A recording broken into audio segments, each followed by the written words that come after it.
កើយកុលាបតូចតន់បងអើយនេះហើយព្រោះតែស្នេហាទោះជាពេលគេងឬមួយកំពុងធ្វើការចិត្តនឹកតែស្រស់ជីវ៉ាចិន្តាគ្រប់ពេលវេលាខំស្កាត់រកអូនតាំងពីប្រលឹមក្នុងចិត្តគិតនឹកសង្ឃឹមថានឹងបានជួបពុំងាតួអូនគ្មានម្ដាយស្រីថ្លៃរស់នៅ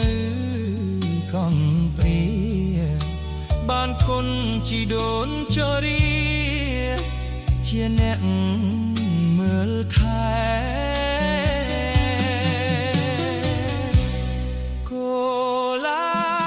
បដូនកែវអូនរស់រាយណាស់ស្គាល់ក្មេងស្គាល់ចាស់ទោះគ្មានពុកម៉ែ